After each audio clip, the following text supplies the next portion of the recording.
Brasília, sábado passado. A alegria irreverente dos Mamonas sobe ao palco, pela última vez.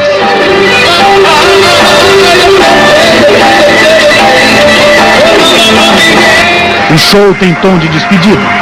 É o encerramento de 7 meses de sucesso estrondoso. Uma apresentação atrás da outra. Uma maratona para atender aos convites que chovem por todo o país. E daí mandou essa operação, quantos shows? Foram 175, mais ou menos. Em coisa de 7 meses. É. Um por dia. Um por dia. A esta altura do sucesso, eles já podem se dar a um luxo. Dispensam os aviões de carreira e voltam para casa de jato executivo. Mas no meio das molecagens barulhentas dos músicos, havia preocupação. Mas o Júlio estava muito estranho. E eu virei e falei, pô, o que você tem? A garganta, ele falou, a garganta não é só isso, não tô legal. Estas imagens foram gravadas no dia do acidente. Antes de embarcar para Brasília, Júlio retoca a pintura vermelha no cabelo no salão de beleza de um amigo, em Guarulhos. Diante da câmera, operada pelo dono do salão, Júlio revela que ficou assustado com um sonho. Falou, Júlio. Boa viagem. Certamente eu sonhei com o negócio assim, parecia que o avião caía. Vou rezar por vocês. Coincidência, premonição, o fato é que, nos dias anteriores ao acidente, várias pessoas ligadas, de uma forma ou de outra, ao grupo, dizem ter sentido a mesma preocupação. Valéria, a namorada do vocalista Dinho, acordou assustada no meio da noite de sexta para sábado. Tinha um mau pressentimento. Da noite antes dele viajar, a gente estava dormindo, eu acordei no meio da madrugada, assim, meio choramingando, falei que estava triste porque ele ia viajar, ele falou, você pega o avião e vai me encontrar lá, depois você volta comigo no avião. Eu falei, não, eu vou ficar para arrumar mala. A viúva do comandante Jorge Germano conta outra história impressionante. No dia do acidente, em Orlândia, interior de São Paulo, a filha do piloto deixou a família arrepiada. É questão de uma semana atrás, a minha sogra esteve aqui e ela falou, vovó, tá vendo esse avião? Esse avião é do meu papai. Ele vai cair e meu papai vai morrer. A mãe do vocalista, Dinho, conta que o próprio líder dos Mamonas andava com medo de voar. Ele gostava de andar de avião, mas ultimamente ele estava com medo. Disse isso para a senhora? Ele disse que estava meio medo porque os aviões não eram muito seguros. Mesmo descontando premonições e maus presságios, é só olhar para a agenda dos Mamonas para sentir que eles andavam demais longe do chão. Só na semana passada, eles cruzaram os céus num zigue-zague aéreo que começou quarta-feira em Ipatinga, Minas Gerais. De lá, os Mamonas decolaram para Caxias, no Rio Grande do Sul. Na sexta-feira, pousavam em Piracicaba, interior de São Paulo. E no sábado, já haviam batido asas para Brasília, de onde só voltariam para o acidente que os matou. O senhor já estava, enfim, contra esse ritmo? Eu achava que todo mundo precisa de um espaço, mas não há necessidade de muita esganação, porque tá aí, não vai nem um cruzeiro na carteira. A revolta do pai do vocalista Dinho é compreensível, mas o ritmo imposto pelo sucesso meteórico dos Mamonas exigia que a banda se deslocasse literalmente a jato pelo país. Mas para os Mamonas, os aviões pareciam ser algo mais do que um simples meio de transporte. Os rapazes, criados aqui em torno do Aeroporto Internacional de São Paulo, tinham uma relação de paixão e medo com as máquinas de voar. O coordenador dessas viagens, o produtor Johnny Anglister, conta que, se desse para escolher, ele evitava viajar em companhia dos Mamonas. Por quê? Por causa que ele sempre pediu para os pilotos fazer as tais manobras radicais. Que tipo de manobra? Rasante, G0. Agora, isso poderia ter sido, por exemplo, uma atitude deles no momento do pouso, lá do acidente? Não? Pelo horário, pelo eles estarem voltando de um show já cansados, e também o aeroporto de Cumbica, ali não teve brincadeira, o cara já estava pousando, ele arremeteu de novo, então... Mas o comandante Lincoln, que transportou várias vezes o conjunto neste jato, igual ao que caiu antes dos Mamonas mudarem de companhia, diz que os rapazes do grupo adoravam sentar no lugar do copiloto. Todos pediam. Era uma briga para sentar do lado do comandante. Mas para quê? Eles queriam pilotar? Gostavam de voar. O acidente que matou os Mamonas Assassinas deixou muitas perguntas no ar. Levantou também dúvidas sérias sobre a qualidade e a segurança dos serviços das chamadas empresas de aviação executiva.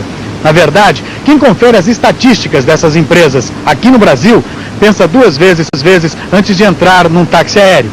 No ano de 94, aconteceu um acidente com um avião executivo a cada 5.800 horas voadas. É praticamente o dobro do número de acidentes de 91. A falta de manutenção pode estar por trás desse crescimento trágico. Este piloto, que não quis ser identificado, denunciou esta semana no Jornal Nacional que algumas empresas de táxi aéreo não registram horas voadas para adiar as revisões obrigatórias. Se fossem verificar no relatório de bordo, a aeronave estava perfeita. Quer dizer, havia uma manipulação do relatório. Exato. E ainda há. A falta de treinamento dos pilotos também pode ser outra explicação para essa trágica estatística. Fernando Cruz foi comandante de Learjet durante 10 anos na maior empresa de jatos executivos do país. O ex-piloto diz que é fácil conseguir a licença para pilotar jatos velozes como o Learjet, mesmo sem cumprir todas as exigências de treinamento. Eu acompanhei um processo em que o piloto fez o ground school num tipo de avião, pulou as etapas de CPT e simulador, foi direto para o cheque num outro tipo de Lear, num Lear 35, e logo em seguida, na primeira escala, ele foi escalado num avião modelo 55, quer dizer, sem ter nenhuma das etapas, né? O ex-comandante diz que falhas na formação podem explicar a sequência inacreditável de erros do piloto germano, que comandava o Learjet dos Mamonas. Pelas informações que eu tenho, o tempo de voo foi acima do normal. Qual seria o tempo normal? 75 minutos. 1h15. 1h15. E quanto tempo durou o voo? A informação que eu tenho é 1h50. E essa diferença de 35 minutos é significativa? É muito significativa. Quando se aproximou da pista, pronto para pousar, o comandante germano cometeu mais 2 erros. Voava alto e rápido demais. Ao perceber que não poderia pousar com segurança, o piloto arremeteu, levantou o nariz do avião e seguiu em frente, e dobrou bruscamente à esquerda. Em poucos segundos, ele batia de frente com a Serra da Cantareira. Ele iniciou o processo da arremetida com curva à esquerda, ou seja, para o setor norte do aeródromo de Guarulhos, onde existe a Serra da Cantareira. Quando a curva correta, inclusive prevista no manual, na carta de aproximação visual emitida pelo Ministério da Aeronáutica, é para a curva à direita, para cima da Via Dutra, para exatamente evitar a situação de relevo que existe no setor norte. Os indicativos, eu quero frisar que é uma questão, são indicativos que me levam a supor que o treinamento, que a doutrina de segurança de voo, que a doutrina operacional dessa empresa deixa bastante a desejar. A Cobrata, a Companhia Brasileira de Táxi Aéreo, parece mesmo seguir uma rota de improvisações. O nome da empresa não tem nenhum registro junto ao Departamento de Aviação Civil, uma exigência do Ministério da Aeronáutica e do Código Brasileiro de Aviação. Um detalhe que é contornado pela empresa com o seu contrato registrado na Junta Comercial do Estado de São Paulo.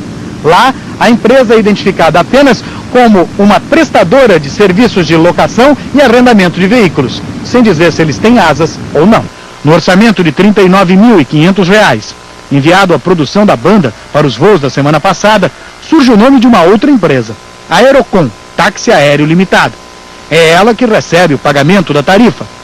Mas o avião prefixo PT-LSD, que levava a banda, era de uma terceira empresa, Madrid Táxi Aéreo, de propriedade do ex-presidente do São Paulo Futebol Clube, o empresário Antônio Leme Nunes Galvão.